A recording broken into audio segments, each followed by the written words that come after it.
What's up, everybody, and welcome back to another episode of The Canon. As we sit here on the last day of 2017, I want to do something a little different and release my list of most haunting movies of 2017. These are movies that stuck with me for good or bad reasons that, you just can't seem to shake. Whatever definition you have for haunting, this is kind of those movies that you always are going to remember for the most part.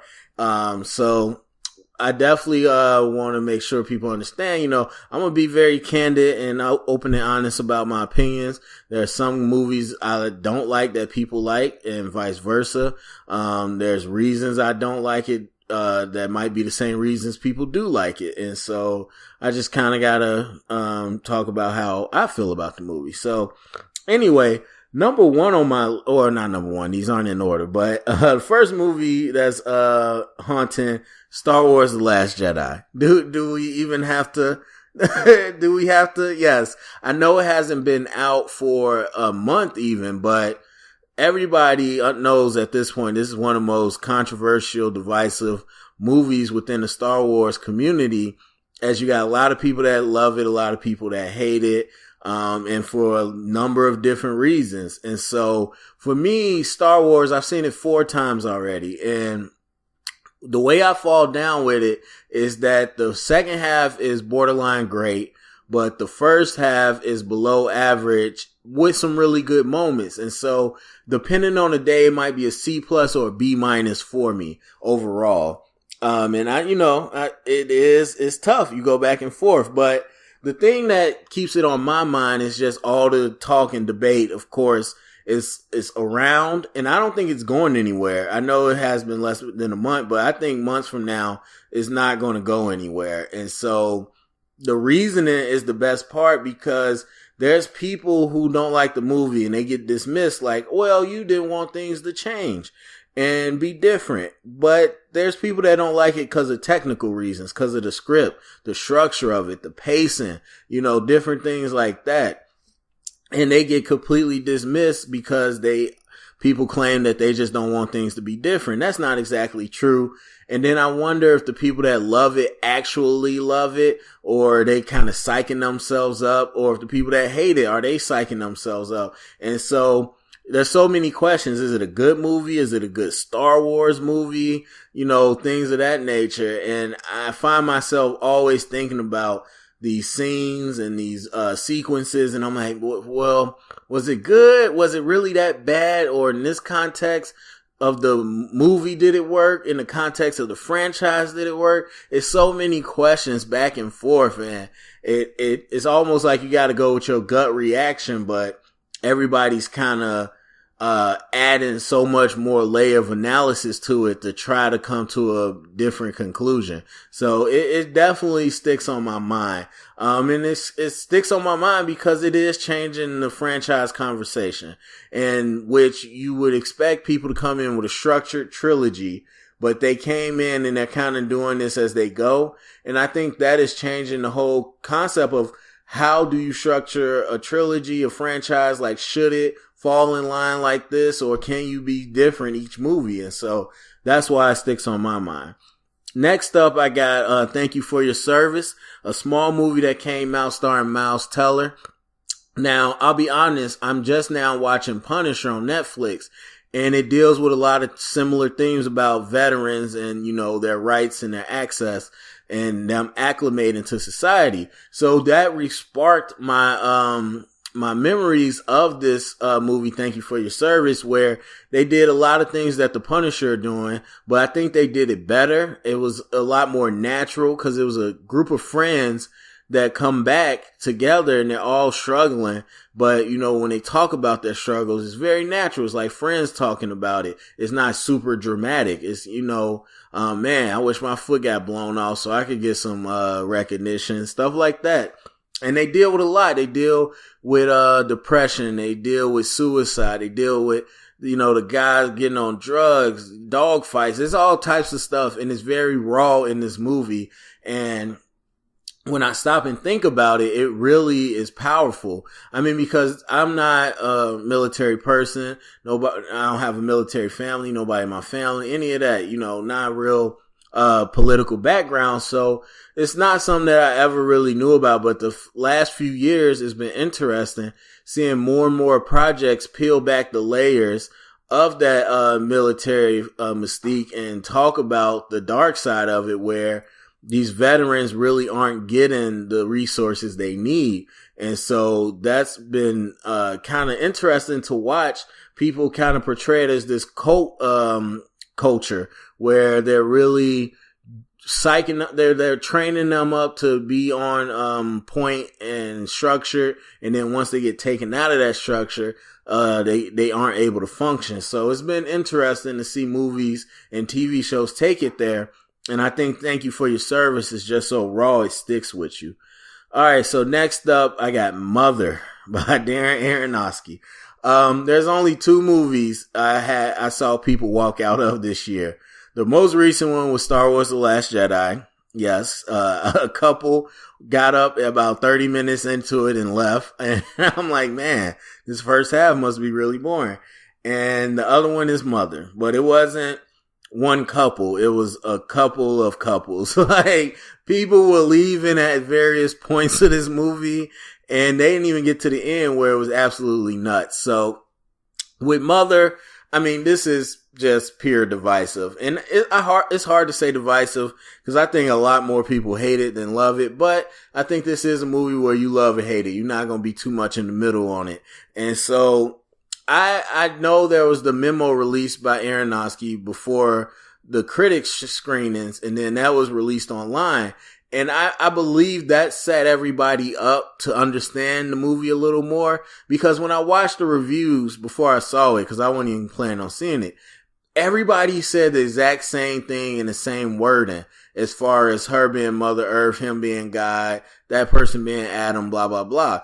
And I'm like, is it possible that every single critic interpreted it the exact same way on the first viewing? I don't think so, because when I saw it, I had no idea. I came in expecting a movie. I had no clue that was Mother Earth and that was God. That didn't come to me. Like, I definitely think some people pick up on it pretty easy, but for the most part, I don't think it was that cut and dry for everybody. And so I think had people not had that memo, they probably would have took away from this movie a little differently, because I came into it like expecting a plot and a story and didn't get any of that. So Mother is very artistic. It's an auteur movie. It's super symbolic. And so for that reason, I find myself revisiting it a lot in my mind, like, well, what did that mean then? Well, what did that mean? In a movie where everything meant something, it was like, well, I wonder what he meant by this and then what he meant by that. And so it does stick in my head. And I'm like, man, I think about it so much. Was it actually a good movie, or is it just so bizarre that I have to keep thinking about it to think, why would someone even make this movie? And so it sticks with you. It definitely sticks with you. If you see it, you can't unsee it. That's for sure. And maybe it's because it's just out there and different, or maybe, I don't know, maybe it actually has some themes in there that make you think the way he wants you to think.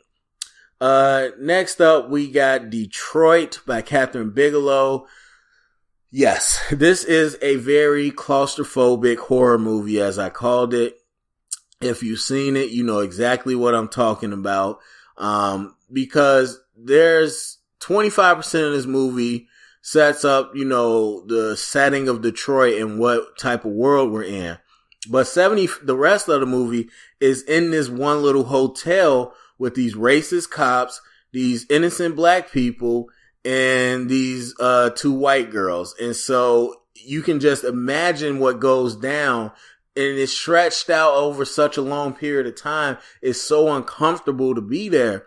Like, I wanted to leave this movie, not because it wasn't good. It was just so uncomfortable. And, whether you black or not, you can be in those people's shoes. You can feel what they feel. I mean, not only to be black and have racist cops, but to be white and female and to be hanging around black people.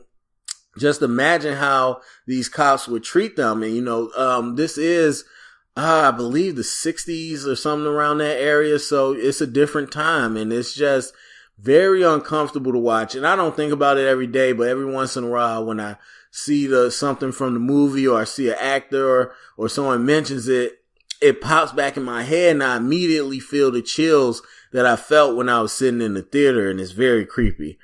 All right, next up, we got Blade Runner 2049. Oh, I love that movie.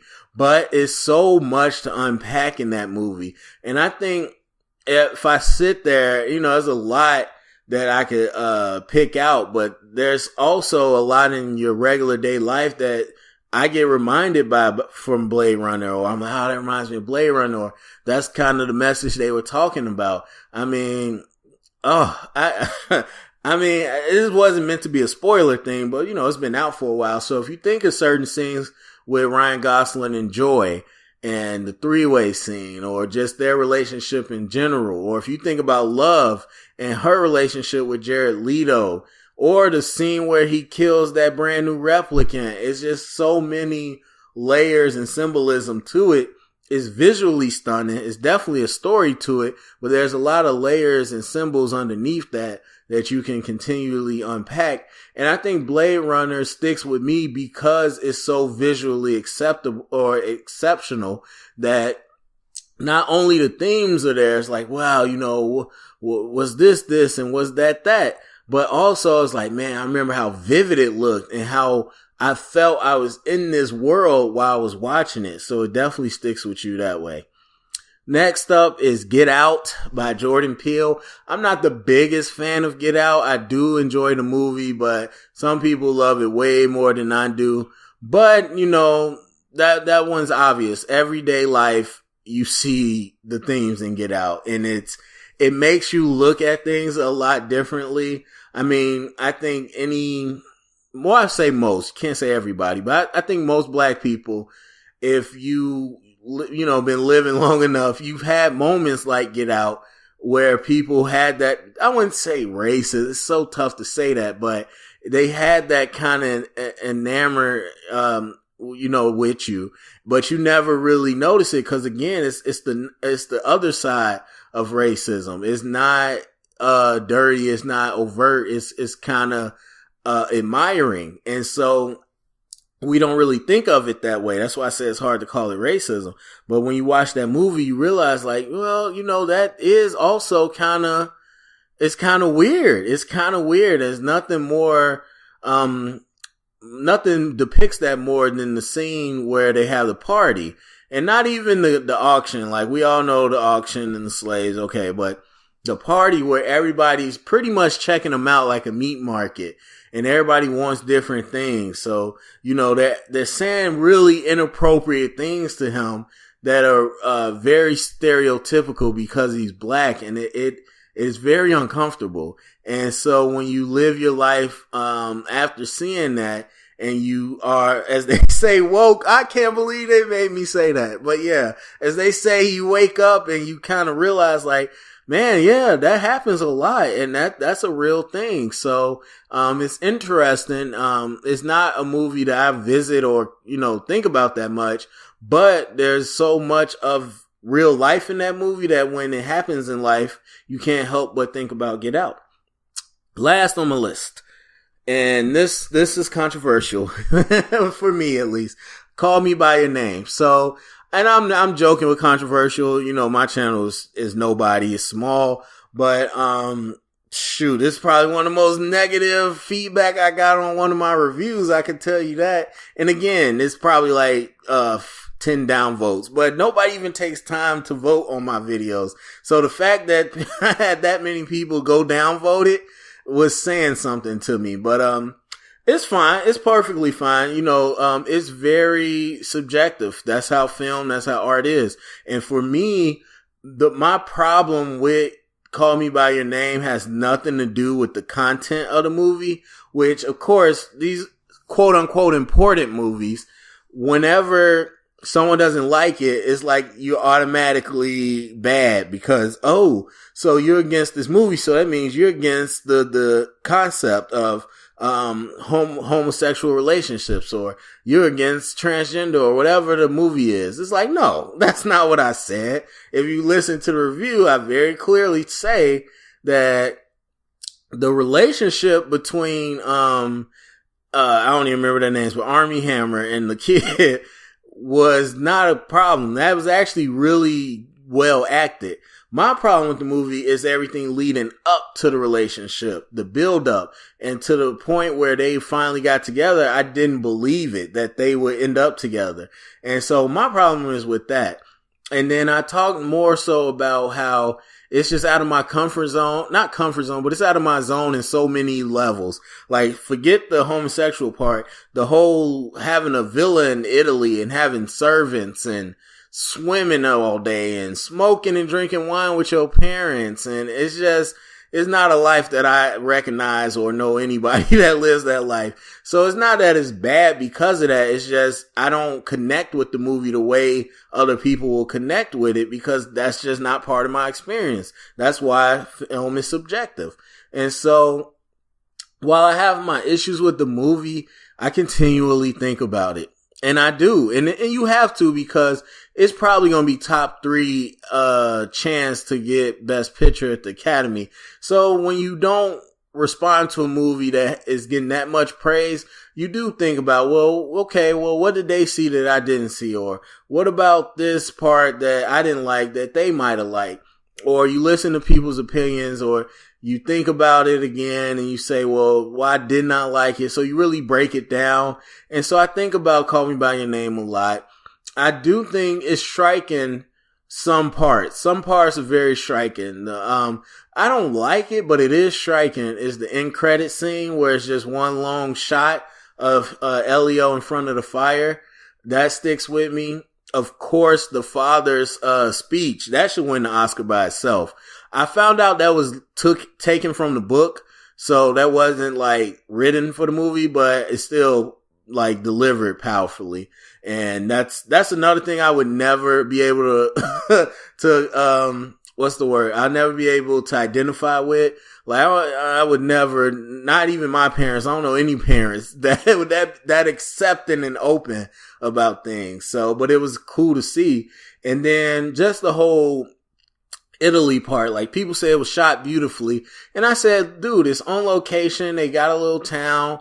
They hunkered down for a few months and they shot it natural. There's no real camera work to it, which is true, but it's still visually striking. It feels real because it is real. And I don't think there's a problem with that. So, yes, I do think about it often. And, there's some parts, again, it's like, well, what is this supposed to mean? Or what's this symbolizing? But really, at the end of the day, I do just kind of continue to analyze that movie because I wonder, like, you know, what is it about Call Me By Your Name that people love so much? And I don't know. It is a movie that makes you think, like, why did he make these choices that he did?